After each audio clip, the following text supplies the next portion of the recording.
যার 70 বছর বয়স, যার 80 বছর বয়স, পাশাপাশি অসুস্থ, তার কাছে কি আর গরু গোস্তের স্বাদ গরু গোস্তের মতো লাগে? মিষ্টির স্বাদ কি আর মিষ্টির মতো লাগে? দুনিয়ার এত চাকচিক্য কি তার কাছে আর ভালো লাগে? মানুষের একটা সময় এমন চলে আসে, সে মনে করে আমি মরতে পারলেই বাঁচলাম। কথাটা বোঝেন নেই? আপনি যখন অকিজু, আরে পৃথিবী তো সবাইকে তার কাছে দেখে না। পৃথিবী দুনিয়া তাকেই গ্রহণযোগ্যতা দেয়, তাকেই আপন করে নেয় যার শক্তি সামর্থ্য সবকিছু আছে। আপনার যখন শক্তি নাই, টাকা নাই, চাকচিক্য নাই, পৃথিবী আপনাকে পছন্দ করবে না তো, দুনিয়া আপনাকে পছন্দ করবে না তো। দুনিয়ার প্রত্যেকটা মুহূর্তে প্রত্যেকটা জায়গায় আপনি অবহেলিত হবেন, কারণ আপনার তো সময় শেষ, আপনি মেয়াদ উত্তীর্ণ হয়ে গেছেন। সমাজে আপনার কদর নেই, পরিবারে আপনার কদর নাই, স্ত্রীর কাছে আপনার কদর নাই। সন্তানরাও কেমন যেন এখন ধমক দিয়ে কথা বলে। সন্তানরাও এখন বলে বাবা তুমি বুঝবা না। কি বলে? বাবা নাকি বুঝবে না। বলে কি বলে না? একটা সময় সন্তানরা এই কথা বলে না, বাবা তুমি এগুলো বুঝবা না, তুমি এই ব্যাপারে কথা বলবা না। আরে বাবারে, দুনিয়ার সব তুমি বুঝলা, তোমার বাবা এগুলো বুঝলো না। কেন বলে? আপনার মেয়াদ শেষ। কি শেষ? মেয়াদ শেষ, এই জন্য বলে। তখন মানুষ একটা সময় মনে করে আমার একটা কাজই বাকি আছে, এরকম মরণ, এছাড়া আমার আর কোনো দাম নাই, মরতে পারলেই মনে হয় বেঁচে গেলাম। চ্যানেলটি সাবস্ক্রাইব করে আমাদের সঙ্গেই থাকুন। ফাআউযু বিল্লাহি মিনাশ শাইতানির রাজীম। বিসমিল্লাহির রহমানির রহিম।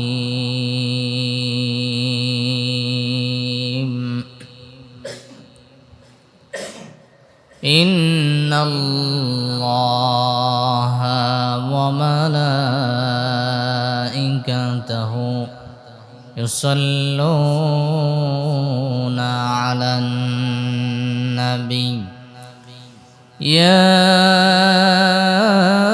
আইয়ুহাল্লাযীনা আমানু সাল্লু আলাইহি ওয়া সাল্লিমু তাসলিমা। আল্লাহুম্মা সাল্লি আলা মুহাম্মাদিন ওয়া আলা আলি মুহাম্মাদ কামা সাল্লাইতা আলা ইব্রাহিম ওয়া আলা আলি ইব্রাহিম ইন্নাকা হামিদুম মাজিদ। আল্লাহুম্মা বারিক আলা মুহাম্মাদিন ওয়া আলা আলি মুহাম্মাদ কামা বারাকতা আলা ইব্রাহিম ওয়া আলা আলি ইব্রাহিম ইন্নাকা হামিদুম মাজিদ। আলহামদুলিল্লাহ, মহান আল্লাহ পাকের দরবারে লাখো কোটি শুকরিয়া জ্ঞাপন করছি, যে মহান মালিক আমাদেরকে ভালোবেসে মহাব্বত করে সুস্থতার নিয়ামত সহকারী সপ্তাহের শ্রেষ্ঠ দিন জুমার দিন ইবাদতের উদ্দেশ্যে আল্লাহর ঘর মসজিদে আসার মতো বসার মতো তৌফিক এনায়াত করেছেন। এই জন্য সেই মহান মালিকের দরবারে শুকরিয়া আদায় করছি, বলছি আলহামদুলিল্লাহ।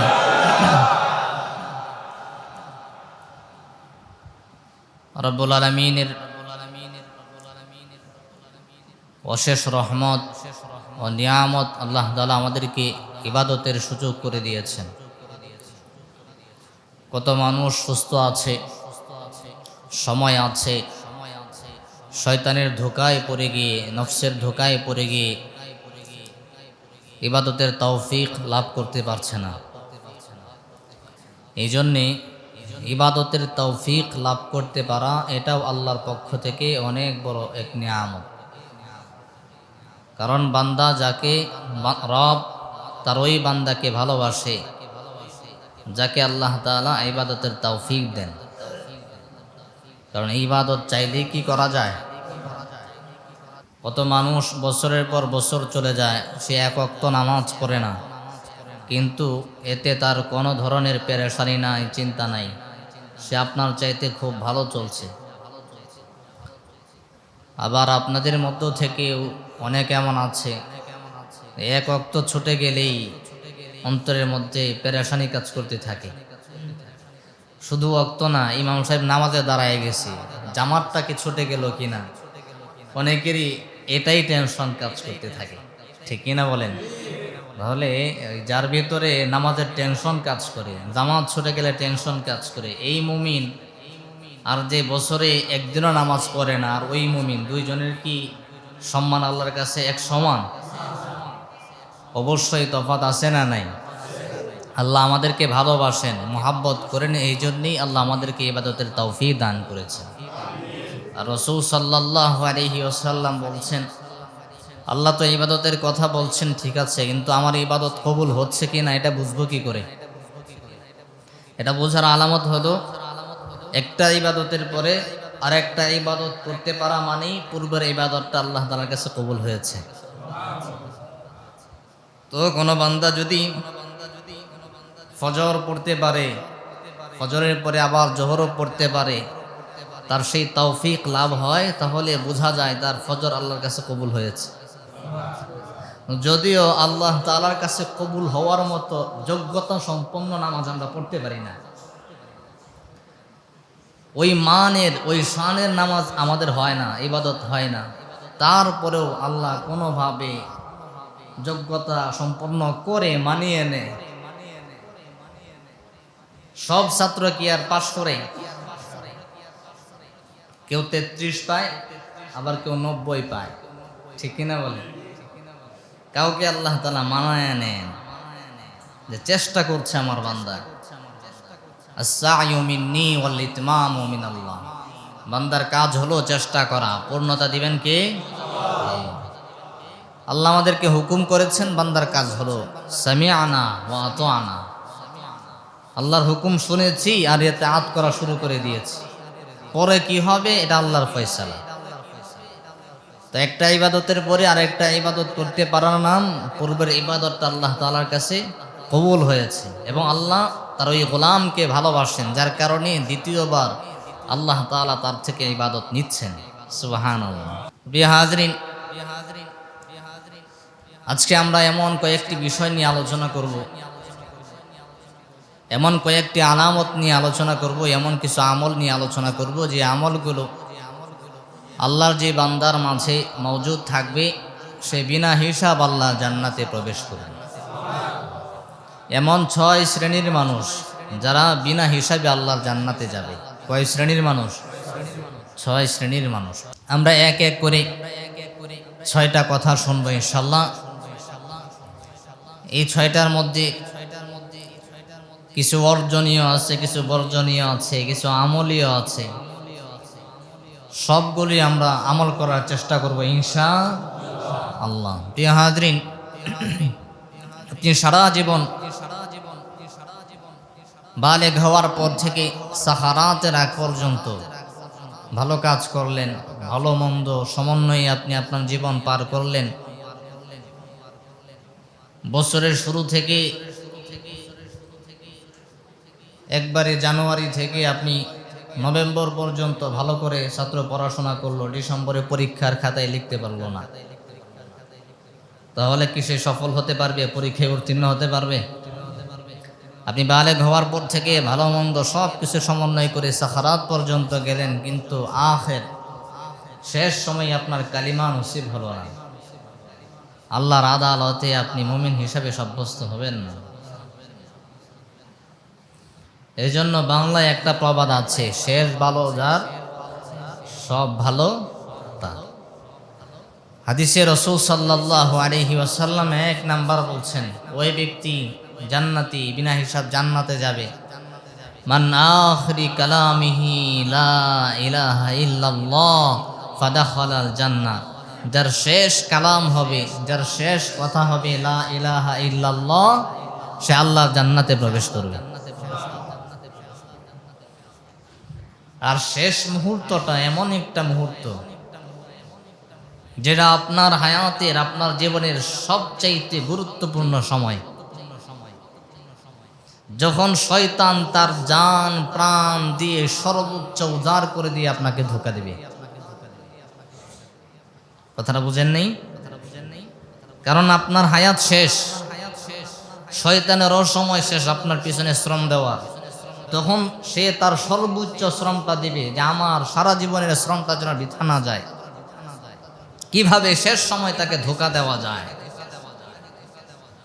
বেঈমান বানানো যায়। রাসূল সাল্লাল্লাহু আলাইহি ওয়াসাল্লাম এই জন্য বলছেন, যার শেষ কথা হবে কালিমা, সে কি করবে? বিনা হিসাবে আল্লাহর জান্নাতে প্রবেশ করবে। কারণ এই একটা কালিমার উপরেই আল্লাহ সব কিছু সাজালেন। পৃথিবীর শুরু লগ্ন থেকে এই পর্যন্ত শেষ নবী পর্যন্ত সমস্ত নবীরাই সেই একটি কালিমার উপরেই দাওয়াত দিয়েছেন। সুতরাং বোঝা যায় এই একটি পয়গাম দিয়ে আল্লাহ তাআলা সমস্ত পয়গম্বরদেরকে দুনিয়াতে প্রেরণ করেছেন। পয়গাম কি? একমাত্র কেবলমাত্র তাওহীদের উপর বিশ্বাস স্থাপন করতে হবে, আল্লাহর উপর ঈমান আনয়ন করতে হবে। ঠিক কিনা বলেন? আল্লাহ রাব্বুল আলামিন বলেন, আমি যত নবী রাসূল পয়গম্বর প্রেরণ করেছি, সমস্ত নবী রাসূল পয়গম্বরদেরকে প্রেরণ করেছি একটা উদ্দেশ্য নিয়ে, একটা পয়গাম দিয়া। রব্বুল আলামিন বিভিন্ন নবীদের নাম নিয়া কোরআনুল হাকিমের মধ্যে আয়াত নাজিল করলেন। এই নবীকে আমি আল্লাহ কেন প্রেরণ করলাম, ওই নবীকে আমি আল্লাহ কেন প্রেরণ করলাম, ওই নবীকে আমি আল্লাহ কেন প্রেরণ করলাম, মুসা কালিমুল্লাহকে আমি কেন প্রেরণ করলাম, আদম পয়গম্বরকে আমি কেন প্রেরণ করলাম, নূহ পয়গম্বরকে আমি কেন প্রেরণ করলাম, তার পয়গাম কি ছিল, রব্বুল আলামিন বিস্তারিত আলোচনা করেছেন। আল্লাহ রাব্বুল আলামিন বলেন, ওয়ালাকাদ আরসালনা নূহান ইলা কওমিহি ফাকালা ইয়া কওমি আবুদুল্লাহ মা লাকুম মিন ইলাহিন গায়রু। আল্লাহ রাব্বুল আলামিন বলেন, ওয়ালাকাদ আরসালনা নূহান, আমি আল্লাহ নূহ পয়গম্বরকে প্রেরণ করেছি। নূহ পয়গম্বরকে একটা পয়গাম দিয়া প্রেরণ করেছি। নূহ পয়গম্বর তার জাতির নিকট গিয়া বলবে, ও আমার কওম, ও আমার জাতি, তোমরা কেবলমাত্র শুধুমাত্র একজনের ইবাদত করবা, তিনি কে? একটা পয়গাম। তোমরা বলবা লা ইলাহা ইল্লাল্লাহ, এক আল্লাহ ছাড়া কোনো মাবুদ নাই, এক আল্লাহ ছাড়া কোনো পালন কর্তা নাই, এক আল্লাহ ছাড়া কোনো রিজিক দাতা নাই। একটা পয়গাম দিয়ে আমি তোমাদেরকে প্রেরণ করলাম। রাব্বুল আলামিন বলে, আমি সামূদ জাতির নিকট সালেহ পয়গম্বরকে প্রেরণ করেছি একটা উদ্দেশ্য দিয়া, একটা পয়গাম দিয়া। আমি আল্লাহর পক্ষ থেকে একটা পয়গাম পৌঁছায় দেবে। রাব্বুল আলামিন বলে, ওয়া ইলা সামুদ আখাহুম সালিহা قال يا قوم اعبدوا الله ما لكم من إله غيره। الله أكبر। আমি সামুদ জাতির নিকট সালেহ পয়গম্বরকে প্রেরণ করেছি একটা পয়গাম দিয়া, একটা দাওয়াত দিয়া। আল্লাহর পক্ষ থেকে দাওয়াত হলো, ও আমার কওম, ও আমার জাতি, কেবলমাত্র শুধুমাত্র আল্লাহর ইবাদত করবা, এক আল্লাহর তাওহীদের স্বীকারোক্তি দিয়া মুসলমান হবা। এরপর রব্বুল আলামিন বলে, ওয়া ইলা মাদিয়ানা আখাহুম শুআইবা ক্বালা ইয়া কওমি আবুদুল্লাহা মা লাকুম মিন ইলাহিন গায়রু। রব্বুল আলামিন বলেন, আমি মাদিয়ানবাসীর নিকট তাদের ভাই শুআইবকে প্রেরণ করেছি। শুআইব পয়গম্বরকে আমি আল্লাহ তাআলা পয়গাম দিয়ে দিলাম, ও শুআইব, আমি আল্লাহর পক্ষ থেকে পয়গাম পৌঁছায় দিবা। ইয়া কওমি, হে আমার কওম, উবুদুল্লাহ, আল্লাহর ইবাদত করবা, মা লাকুম মিন ইলাহিন গায়রু, তিনি ছাড়া এই আসমান আর জমিনে আর কোনো পালন কর্তা নাই, কোনো ইলাহ নাই। পয়গাম কয়টা? একটাই। একটা পয়গাম দিয়ে আল্লাহ সমস্ত নবী রাসূল পয়গম্বর প্রেরণ করেছেন। একটা কথাই তাওহীদের স্বীকারোক্তি দিতে হবে, আল্লাহকে মানতে হবে, শরীকানা কেউ পছন্দ করে না। ঠিকই না? জনাব তারেক রহমানের কাছে আয়েশা যদি আমাদের আপায় বলে যে এই চেয়ার আমার, তারেক রহমান পছন্দ করবে? কি বলেন? আপনার ছেলে, আপনি এখনো জীবিত আছেন, ছেলে খুব ভালোবাসেন, মোহাব্বত করেন, একটাই মাত্র ছেলে, কিন্তু আয়েশা যদি বলে বাবা ওই ফ্ল্যাটটা এটা আমার, বাড়ি এটা আমার, ওই সম্পদ এটা আমার, ছেলেরা কিন্তু খুব মহাব্বত করেন, কিন্তু আপনি জীবিত, মানবেন? হ্যাঁ, কেউ মানে শরিকানা, কেউ পছন্দ করে। আল্লাহ বলে আমি আল্লাহ একক মালিকানাধীন, সব কিছুর একক ছত্র মালিক কে? আমি আল্লাহ। শরিকানা আল্লাহ পছন্দ করেন, এটা কেউই পছন্দ করে না, আপনি আমিও পছন্দ করি না, ঠিক কিনা বলেন? আজকে যদি একজন এসে বলে হুজুর আজকে থেকে মসজিদের খতিব আমি, ইমাম আমি পছন্দ করব? হ্যাঁ, কেউ পছন্দ করবে না। এই জন্য আল্লাহ রাব্বুল আলামিন বলেন দুনিয়াতে কেবলমাত্র তাওহীদের স্বীকারোক্তি দিতে হবে। রাসূল সাল্লাল্লাহু আলাইহি ওয়াসাল্লাম জানালেন যার শেষ কথা হবে লা ইলাহা ইল্লাল্লাহ, যার শেষ কালাম হবে লা ইলাহা ইল্লাল্লাহ, এই কথা বলে বলে যে আল্লাহর মুলাকাতে যেতে পারবে। রাসূল সাল্লাল্লাহু আলাইহি ওয়াসাল্লাম জানালেন শেষ কথা কালিমা হইবার কারণে রাব্বুল আলামিন ফাদাখালাল জান্নাহ, বিনা হিসাব তাকে আল্লাহ জান্নাতের মেহমান বানায় দিবে।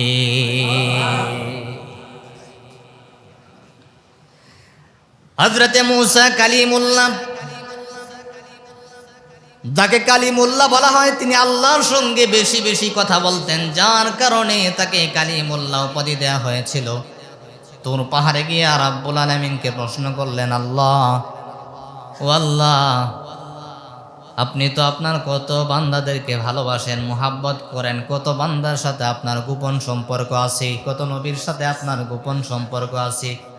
ও আল্লাহ, আমি আজকে আপনার কাছে একটা আরজি পেশ করি, সে আরজিটা হলো আজকে আপনি আমাকে এমন একটা দোয়া শিখাইয়া দিবেন, এমন একটা কালিমা আমাকে শিখাই দিবেন, যেই কালিমাটা আমি ছাড়া আর কেউ বলবে না।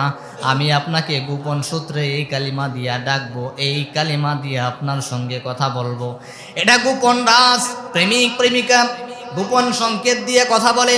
গোয়েন্দা সংস্থায় যারা চাকরি করে তারা গোপন সংখ্যা উল্লেখ করে করে তারা কথা বলে, এটা দুনিয়ার মানুষ আর কেউ জানে না। প্রেমিক প্রেমিকা অনেক আনকমন নাম দিয়ে নাম্বার সেভ করে রাখে। অনেক যুবক আছে প্রেমিকার নাম্বার ইমাম সাহেব লিখে সেভ করে রাখে যাতে আব্বা আম্মার কাছে ধরা না খায়। মিথ্যা বলছি? আমি যখন গাজীপুরে থাকতাম, আমার খুব কাছের মুসল্লির একজন ছেলে 5 ওয়াক্ত নামাজ পড়ে আমার সঙ্গে সময় কাটায়, কিন্তু গোপনে গোপনে প্রেম করে। কি করে? গোপনে গোপনে প্রেম করে। প্রেমিকার নাম্বার সুন্দর করে ইমাম সাহেব লেখা সেভ করে রাখছে। প্রেমিকা যখন ফোন দেয় তার মা বাবার সামনে আসলেও মা বাবা নিয়ে আগায় দেয়, ইমাম সাহেব কল দিছে। আমার ছেলে কত ভালো, ইমাম সাহেবের সঙ্গে থাকে। আছে না নাই? হযরতে মূসা কালিমুল্লাহ আল্লাহ তাআলাকে বললেন, আল্লাহ এমন একটা কালিমা আমাকে শিখাই দিবেন, এমন একটা দোয়া আমাকে শিখাই দিবেন যেটা পৃথিবীর আর কেউ জানে না। আপনি আমি গোপন সংকেত, গোপনে কথা বলবো, গোপনে রাখবো, যে কালিমার ফজিলত থাকবে অনেক বেশি।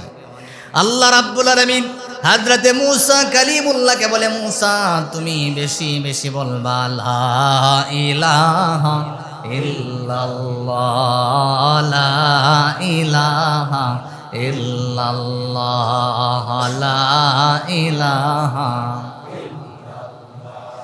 আল্লাহ রাব্বুল আলামিন হযরতে মূসা কালিমুল্লাহকে শিখালেন, মূসা এই তাওহীদের কালিমা তুমি বেশি বেশি পড়বা, এটা আমি আল্লাহ তাআলার খুব পছন্দের, খুব ভালোবাসার। হযরতে মূসা কালিমুল্লাহ আল্লাহকে ডাক দেয়া বলে, আল্লাহ এই কালিমা দিয়েই তো আপনি পৃথিবী সাজালেন, এই কালিমা দিয়ে তো আপনাকে হযরতে আদম সফিউল্লাহ ডেকেছেন, এই কালিমা দিয়ে নূহ পয়গম্বর আপনাকে ডেকেছেন, এই পয়গম্বর দিয়ে ঈসা রূহুল্লাহ ডেকেছেন, এই কালিমা দিয়ে হযরত ইব্রাহিম খলিলুল্লাহ আপনাকে ডাকলেন, এই কালিমা দিয়ে ইসমাঈল যাবিহুল্লাহ আপনাকে ডাকলেন। এটা তো কমন কালিমা। ওয়াল্লাহ এমন কোনো আনকমন কালিমা নাই যেটা আমাকে শিখাবেন, যেটা আমি ছাড়া আর কেউ জানে না। এবার রব্বুল আলামিন হযরতে মূসা কালিমুল্লাহকে বলে, ও মূসা শুনো শুনো, তুমি জানো এই কালিমার কত ফজিলত, এই কালিমার কত ফজিলত। এই কালিমাকে যদি এক পাল্লায় রাখা হয়, অপর পাল্লায় যদি আমি আল্লাহর 7টি আসমান রাখা হয়, অপর পাল্লায় যদি আমি আল্লাহর 7 জমিন রাখা হয়, অপর পাল্লায় যদি আমি আল্লাহর জান্নাত রাখা হয়, অপর পাল্লায় যদি আমি আল্লাহর জাহান্নাম রাখা হয়, অপর পাল্লায় যদি আমি আল্লাহর আরশে আজিম রাখা হয়, তারপরেও কালিমার পাল্লা ভারী হয়ে যাবে। এই জন্য আল্লাহ রাব্বুল আলামিন ইমানদারদেরকে মোহাব্বত করে ভালোবেসে ইমানদার বলে ডাক দিলেন, আর একটা গোপন আমল শিখাই দিলেন।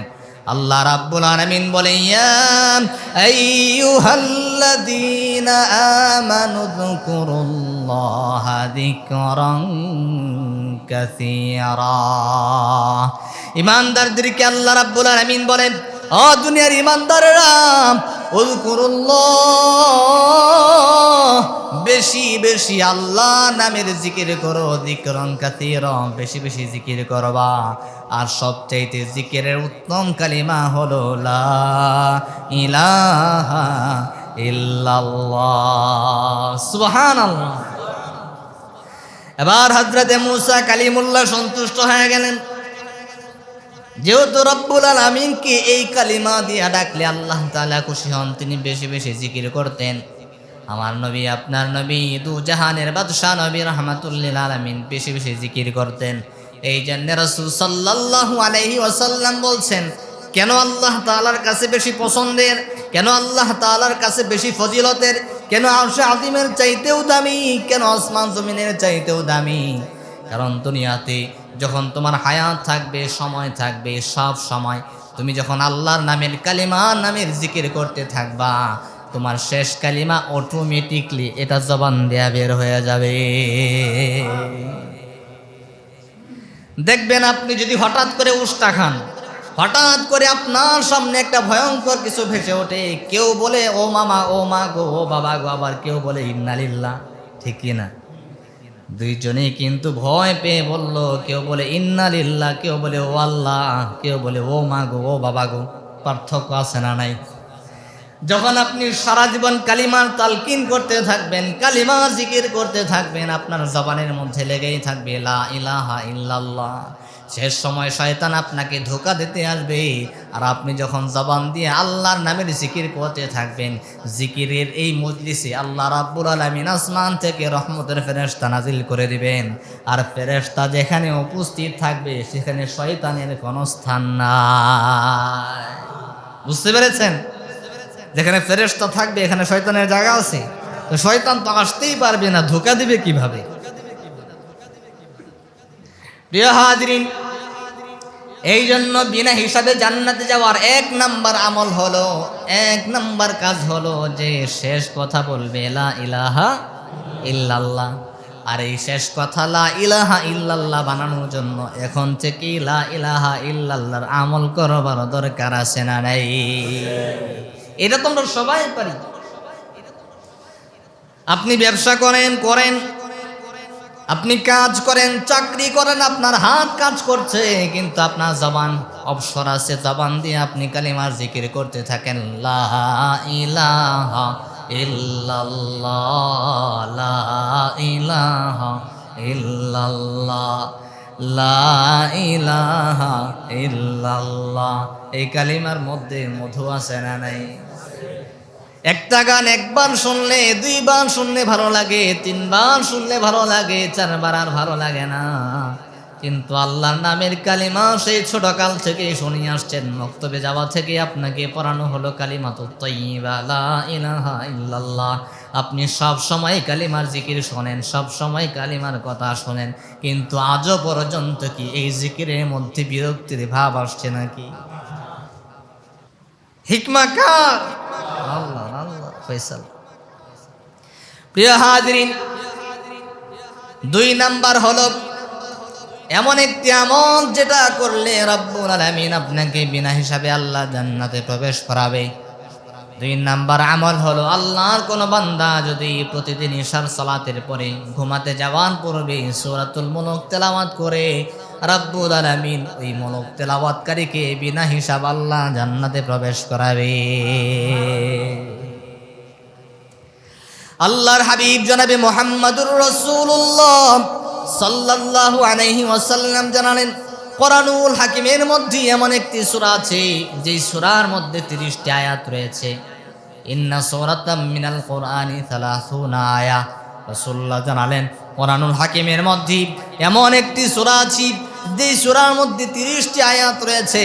এই 30 সংখ্যার আয়াত বিশিষ্ট এই সূরাটা যে নাকি প্রতিদিন ইশার সালাতের পরে তেলাওয়াত করবে, আল্লাহ রাব্বুল আলামিন তাকে বিনা হিসাব আল্লাহর জান্নাতের মেহমান বানায় দিবে।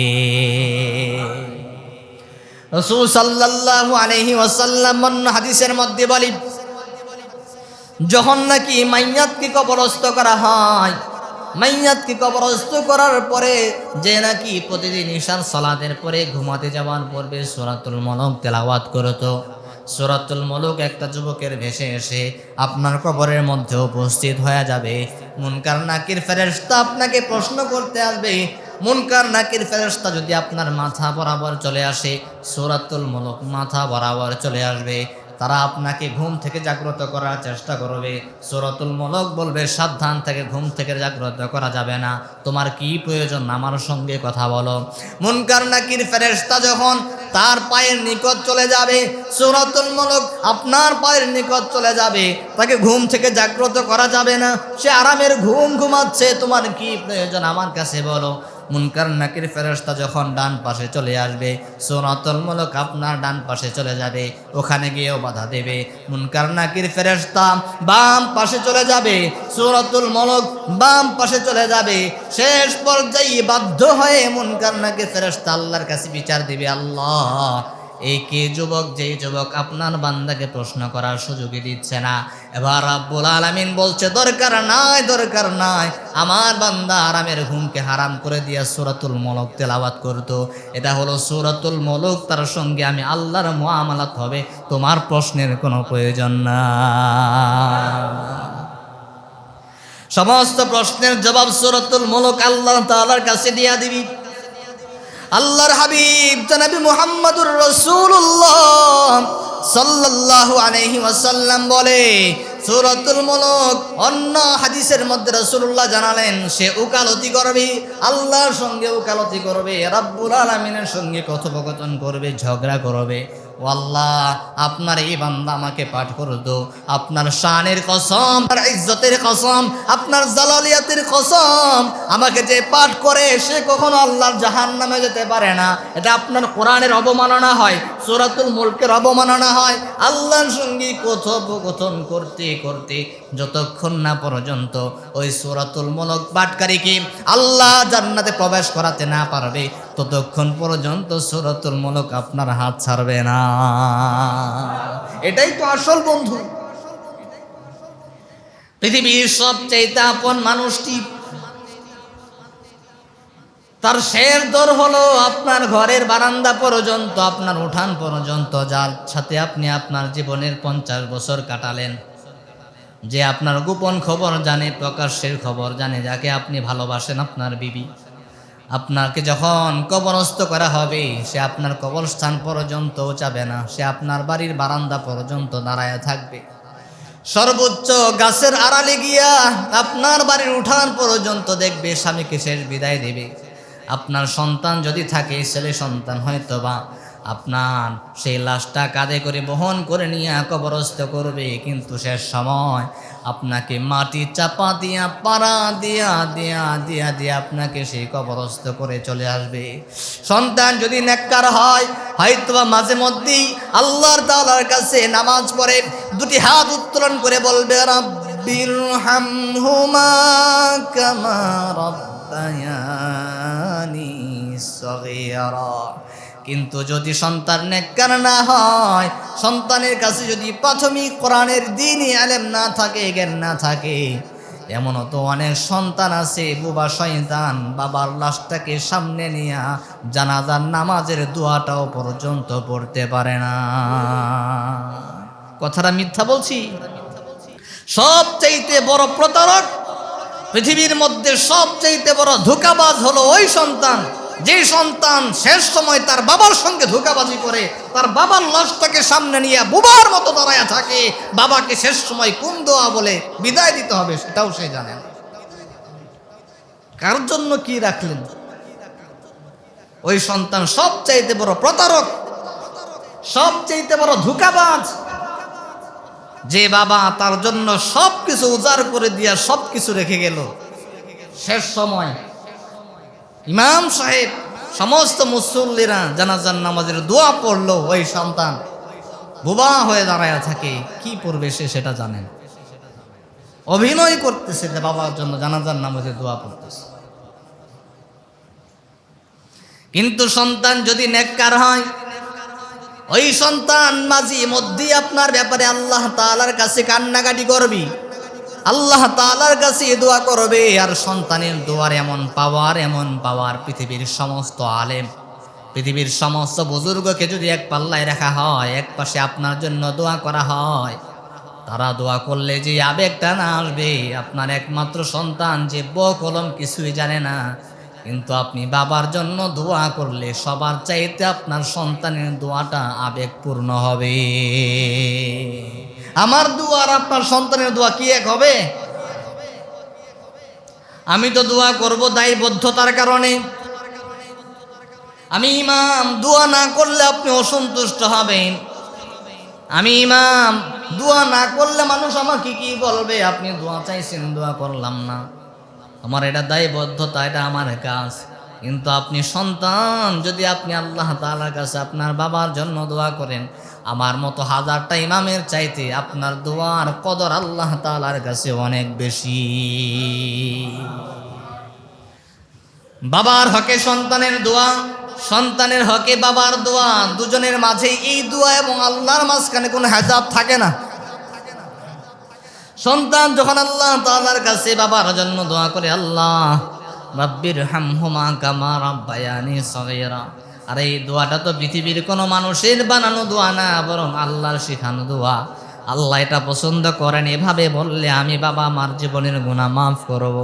আপনি আল্লাহ শিখানো ভাষায় যখন বাবা আমার জন্য দোয়া করবেন, রব্বুল আলামিন অবশ্যই আপনার দোয়া কবুল করে নেবে। যেই কথা বলতেছিলাম, পৃথিবীর আপন মানুষটা, যার সাথে জীবনের সর্বোচ্চ সময়টা আপনি কাটালেন, সে আপনার বাড়ির বারান্দা পর্যন্ত যাবে, উঠান পর্যন্ত যাবে, আর সামনে বাড়বে না। ছেলে সন্তান থাকলে হয়তো বা কবরস্থ করে চলে আসবে, আর যাবে না। কিন্তু সূরাতুল মুলক যে আপনার কবরেও যাবে, আপনার মিজানেও যাবে, আপনার ফুলসিরাতেও যাবে, যতক্ষণ না পর্যন্ত মুমিনের গন্তব্যস্থল জান্নাত, ততক্ষণ পর্যন্ত সে আপনার পাশে থাকবে, আপনার বন্ধু হয়ে থাকবে, আল্লাহর সঙ্গে ওকালতি করবে। বোঝা যায়, স্ত্রীর চাইতেও আপন বন্ধু হলো সূরাতুল মুলক, সন্তানের চাইতেও আপন হলো সূরাতুল মুলক। ঠিক কিনা বলেন? একটা মানুষের যখন বয়স হয়ে যায়, তখন আর কি পৃথিবীর স্বাদ আর তার কাছে স্বাদ লাগে? যার 70 বছর বয়স, যার 80 বছর বয়স, পাশাপাশি অসুস্থ, তার কাছে কি আর গরু গোস্তের স্বাদ গরু গোস্তের মতো লাগে? মিষ্টির স্বাদ কি আর মিষ্টির মতো লাগে? দুনিয়ার এত চাকচিক্য কি তার কাছে আর ভালো লাগে? মানুষের একটা সময় এমন চলে আসে, সে মনে করে আমি মরতে পারলেই বাঁচলাম। কথাটা বোঝেন নেই? আপনি যখন অকিজু, আর এই পৃথিবী তো সবাইকে তার কাছে রাখে না। পৃথিবী, দুনিয়া তাকেই গ্রহণযোগ্যতা দেয়, তাকেই আপন করে নেয় যার শক্তি সামর্থ্য সবকিছু আছে। আপনার যখন শক্তি নাই, টাকা নাই, চাকচিক্য নাই, পৃথিবী আপনাকে পছন্দ করবে না তো, দুনিয়া আপনাকে পছন্দ করবে না তো। দুনিয়ার প্রত্যেকটা মুহূর্তে, প্রত্যেকটা জায়গায় আপনি অবহেলিত হবেন, কারণ আপনার তো সময় শেষ, আপনি মেয়াদ উত্তীর্ণ হয়ে গেছেন। সমাজে আপনার কদর নেই, পরিবারে আপনার কদর নাই, স্ত্রীর কাছে আপনার কদর নাই। সন্তানরাও কেমন যেন এখন ধমক দিয়ে কথা বলে, সন্তানরাও এখন বলে বাবা তুমি বুঝবা না। কি বলে? বাবা নাকি বুঝবে না, বলে কি বলে না? একটা সময় সন্তানরা এই কথা বলে না, বাবা তুমি এগুলো বুঝবা না, তুমি এই ব্যাপারে কথা বলবা না। আরে বাবারে, দুনিয়ার সব তুমি বুঝলা, তোমার বাবা এগুলো বুঝলো না। কেন বলে? আপনার মেয়াদ শেষ। কি শেষ? মেয়াদ শেষ, এই জন্য বলে। তখন মানুষ একটা সময় মনে করে আমার একটা কাজই বাকি আছে, এরকম মরণ, এছাড়া আমার আর কোনো দাম নাই, মরতে পারলেই মনে হয় বেঁচে গেলাম। প্রিয় হাজরিন, এই জন্য আমার আসল বন্ধু হলো কোরআন, যে আমাকে আমার গন্তব্যস্থলে পৌঁছায় দেবে। সমস্ত বাধার সময়, মুসিবতের সময় আমি ওই কোরআন, ওই সূরাতুল মুলক আল্লাহর সঙ্গে কথোপকথন করে করে আমার গন্তব্যস্থলে পৌঁছায় দেবে। প্রিয় হাজরিন, এতক্ষণের আলোচনা থেকে আমরা জানতে পারলাম বিনা হিসাব আল্লাহর জান্নাতে যাওয়ার এক নাম্বার আমল হলো যার শেষ কথা হবে লা ইলাহা ইল্লাল্লাহ। 2 নাম্বার হলো যে প্রতিদিন ইশার সালাতের পরে সূরাতুল মুলক তেলাওয়াত করবে। কোরআন আমরা সবাই পড়তে পারি না, সূরাতুল মুলক আমাদের সবার জানা নাই, কিন্তু সবার হাতে হাতে মোবাইল আছে না নাই? সবার ঘরে ঘরে টাচ মোবাইল আছে না নাই? প্রতিদিন ইশার সালাতের পরে যখন নাকি আপনি ঘুমাতে যাবেন, নাটক সিনেমা না ছেড়ে, গান না ছেড়ে সন্তানকে বলেন, আমাকে ইমাম সাহেব আলোচনা করছে সূরাতুল মুলক তেলাওয়াত করার জন্য, আমি তো সূরাতুল মুলক তেলাওয়াত করতে পারি না, বাবারে ইউটিউব থেকে আমাকে সূরাতুল মুলকের তেলাওয়াতটা শোনায়া দাও। কারণ এটা হলো জীবন্ত এমন একটা কোরআন।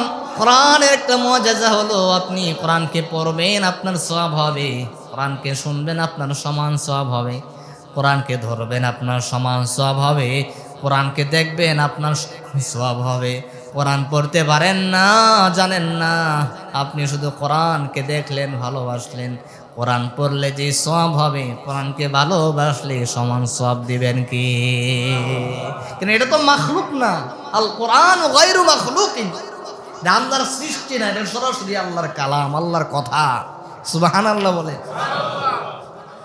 আল্লাহ রাব্বুল আলামিন তার হাবিব মুহাম্মাদুর রাসূলুল্লাহ সাল্লাল্লাহু আলাইহি ওয়াসাল্লামকে বলে, নবীজি আমি আপনার উম্মতকে এমন একটা জিনিস, এমন একটা উপহার, এমন একটা হাদিয়া আমি আল্লাহ দিয়েছি, যে হাদিয়া পৃথিবীর শ্রেষ্ঠতম হাদিয়া হবে। ও নবীজি, আদম পয়গম্বর থেকে ঈসা রূহুল্লাহ পর্যন্ত সমস্ত নবীরাই তো আমি আল্লাহর সঙ্গে কথা বলতে ভালোবাসত। সবাই আমি আল্লাহর সঙ্গে বাহানা খুঁজতো সরাসরি কথা বলার জন্য। আমি আল্লাহ সরাসরি সবার সঙ্গে কথা বলতাম না। মুসা কালিমুল্লাহর সঙ্গে আমি আল্লাহ সরাসরি কথা বলেছি, কিন্তু এই মুসা আমি আল্লাহর সঙ্গে কথা বলার এত স্বাদ পেয়েছে, এত মজা পেয়েছে, খালি বাহানা খুঁজতো কিভাবে আমি আল্লাহর সঙ্গে কথা বলা যায়।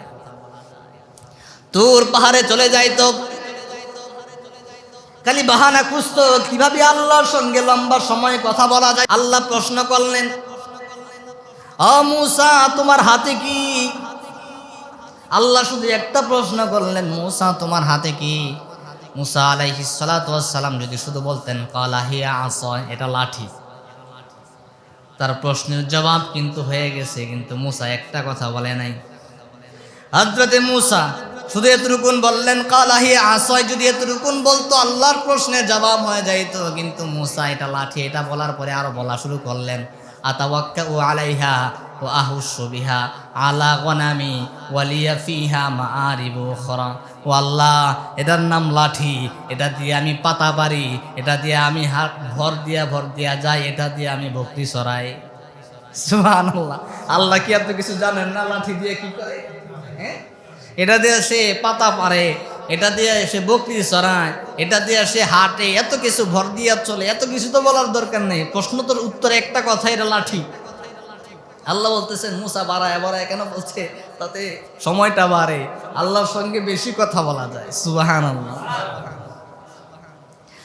আল্লাহ রাব্বুল আলামিন তার হাবিবকে বলে, নবীজি ওই মুসা আমি আল্লাহর সঙ্গে কথা বলার স্বাদ পেয়েছে, এই জন্য বাহানা খুঁজতো কিভাবে আল্লাহর সঙ্গে কথা বলা যায়, কিভাবে আমি আল্লাহর সঙ্গে কথা বলার সময়টা লম্বা করা যায়, বাহানা খুঁজতো। ও নবীজি, নবীরা পর্যন্ত আমি আল্লাহর সঙ্গে সরাসরি কথা বলার সুযোগ পাই নাই, জিব্রাইলের মাধ্যমে আমি আল্লাহর সঙ্গে কথা হয়েছে, কিন্তু আমি আপনার উম্মতকে এমন একটা জীবন্ত মুআজিজা দান করেছি, যারা ওযু লাগবে না, শুধু পড়বে আর সরাসরি আমি আল্লাহর সঙ্গে কথা হয়ে যাবে। আপনার উম্মতেরা কোরআন তেলাওয়াত করবি, যতটুকুন পারে ততটুকুন পড়বে, ওযু থাকলেও পড়বে, ওযু না থাকলেও পড়বে। কেন পড়বে? আল্লাহ রাব্বুল আলামিন হযরতে মুসা কালিমুল্লাহর সঙ্গে যখন কথা বলতেন, বিভিন্ন শর্তের মাধ্যমে কথা বলতেন। ও মুসা, তুর পাহাড়ে আরোহণ করলে তুমি জুতা নিয়ে আরোহণ করতে পারবা না, জুতা খোলো, ফাখলানা আলাইক, ইন্নাকা বিল ওয়াদিল মুকদ্দাসি তুয়া, তোর পাহাড়ে আরোহণ করবা, ফাখলা'না আলাইক, তুমি তোমার জুতা খোলো, তারপর আরোহণ করো, এরপর আমি আল্লাহর সঙ্গে কথা বলবা ওযু অবস্থায়। কিন্তু আপনার উম্মতকে আমি এত সস্তা করে দিলাম, এত সহজ করে দিলাম, আপনার উম্মতের পায়ে জুতা থাকুক অথবা না থাকুক, ওযু থাকুক অথবা না থাকুক, তার মুখস্থ আছে সূরাতুল মুলক, সে তেলাওয়াত করবে, তার মুখস্থ আছে সূরাতুল ফাতিহা, সে তেলাওয়াত করবে, তার তেলাওয়াত করার সঙ্গে সঙ্গে তার তেলাওয়াত আর আমি আল্লাহর সঙ্গে কথা বলা হয়ে যাবে। এমন এক হাদিয়া আল্লাহ আমাদেরকে দান করেছেন, সুবহানাল্লাহ বলেন। তাহলে জানতে পারলাম 1 নাম্বার হলো কালিমার জিকির বেশি বেশি করতে হবে। 2 নাম্বার কি? প্রতিদিন ইশার সালাতের পরে সূরাতুল মুলক তেলাওয়াত করতে হবে, না পারলে আমরা মোবাইলে শুনে নেব ইনশা। 3 নাম্বার হলো প্রস্রাব ইস্তেঞ্জা থেকে বেঁচে থাকতে হবে। কি করতে হবে? অর্থাৎ অনেক সময় প্রস্রাব করার সময় ইস্তেঞ্জার ছিটায় এসে গায়ের মধ্যে লেগে যায়, বা ইস্তেঞ্জা করছে 2টা ঝাড়ি মারে উঠে গেছে, টিস্যু ব্যবহার করে নাই, পানিও ব্যবহার করে নাই। ইমাম সাহেবের সঙ্গে সুন্দর করে চা খাওয়াইছে, হুজুর একটা চা খান আসরের পরে। ইমাম সাহেবের সুন্দর সুযোগ পাইয়া তাকে নামাজের দাওয়াতটা দিল, ভাই আদান তো দিয়ে দিতেছে, চলেন নামাজে যায়। হুজুর শরীরটা ভালো না। বলে কি বলে না? শরীর ভালো না কেন? তুমি কি মহিলা? মহিলাদের না হায়াত হয়, নেফাস হয়, তোমার কি হয়েছে? তোমার শরীর ভালো না কেন? হুজুর লঙ্গিরা না পাক। তার মানে সে ইস্তেঞ্জা করে ঢিলা কোনো ব্যবহার করে না, ঠিক কি না?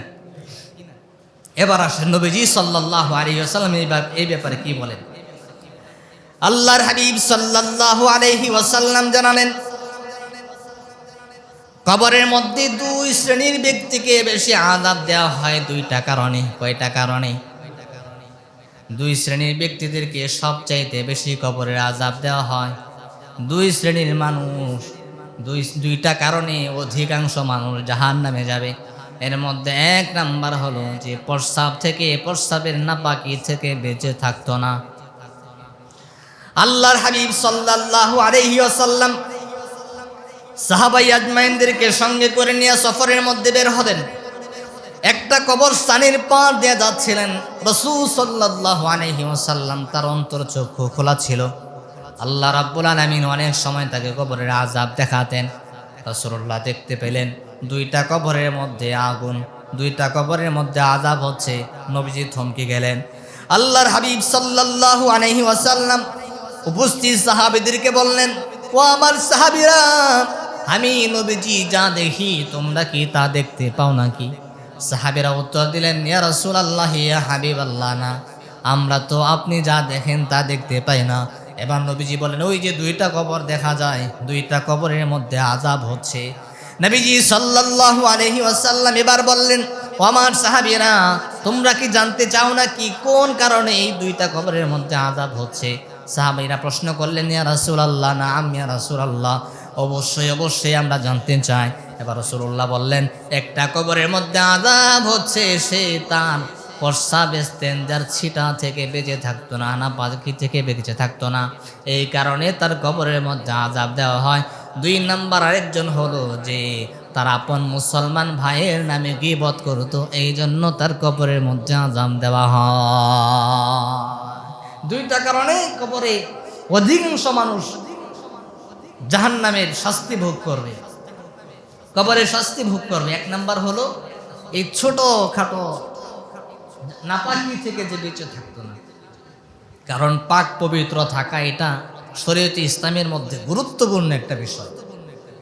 ইন্নাল্লাহা ইউহিব্বুত তাওয়াবিন ওয়া ইউহিব্বুল মুতাতাহহিরিন। আল্লাহ বলছেন, আমি আল্লাহ উত্তম পবিত্রতা অবলম্বনকারীকে পছন্দ করি, ভালোবাসি। আমি আল্লাহ নিজে পবিত্র, পবিত্রকারীদেরকে আমি আল্লাহ তাআলা পছন্দ করি। যারা পবিত্র থাকে তাদের ইবাদতের তৌফিক লাভ হয়, ইস্তিগফারের তৌফিক লাভ হয়, হিদায়াতের তৌফিক লাভ হয়। আর যে নাপাক অবস্থায় থাকে তাকে শয়তান বেশি ধোঁকা দেয়। গর্তের পিপিলিকা তার জন্য আল্লাহ তাআলার কাছে বদদুয়া করে, গাছপালাগুলো তার নামে বদদুয়া করে, জমিন তার জন্য বদদুয়া করে। আর বিশেষ করে যদি ফরজ গোসল অবস্থায় কেউ যদি নাপাক থাকে, তখন তো মানে মাটি, যেই মাটি দিয়ে সে হেঁটে যায়, মাটি আল্লাহ তাআলার কাছে কান্না করে করে বদদোয়া করতে থাকে, আল্লাহ আপনি একটা বার অনুমতি দেন, এরে আমি দুই ভাগ হয়ে এর আমি ধাবাইয়া দিই, আর সহ্য হচ্ছে না, এ আমার উপর দিয়ে কেন হাঁটে। নাউযুবিল্লাহ বলেন। রাসূল সাল্লাল্লাহু আলাইহি ওয়াসাল্লাম তো বলে ফরজ গোসল অবস্থায়, ফরজ গোসলের নাপাকি থাকা অবস্থায় সেই জন্য আল্লাহর আসমানের দিকে না তাকায়, কি না করে, সেই জন্য আসমানের দিকে না তাকায়। রাসূলুল্লাহ নিষেধ করছেন, কারণ তখন আল্লাহ রাগান্বিত অবস্থায় থাকে। এই কথাগুলো কেন বলতেছে, আমাদের অনেক মহিলারা গাফলতি করে, উদাসীন, ফরজ গোসল অবস্থায় রান্না বান্না করে আপনাকে খাওয়ায়, সন্তানকে খাওয়াচ্ছে, এই খাবারের মধ্যে বরকত হবে, এই খাবারের মধ্যে নূর থাকবে।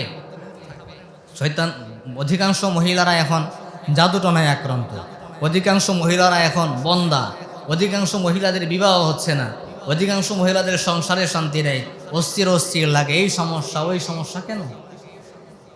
মহিলারা নাপাক থাকে বেশি। এই জন্য সবাই সবার ঘরে একটু সতর্কতা অবলম্বন করে, সবাই বিবিদেরকে একটু সতর্ক করে দেওয়া যে তুমি আমাকে ডাল ভাত যাই খাওয়াও একটু পবিত্র থেকে খাওয়াবা, একটু হালাল খাওয়াবা, যখন রান্না করবা তখন দুরূদ শরীফের আমল করবা, চেষ্টা করবা অজু অবস্থায় আমাকে পাকটা করে খাওয়ানোর জন্য। শেষ একটা কথা বলি, বয়ান শেষ করছি, বাকি তিনটা বিষয় পরে আলোচনা করব।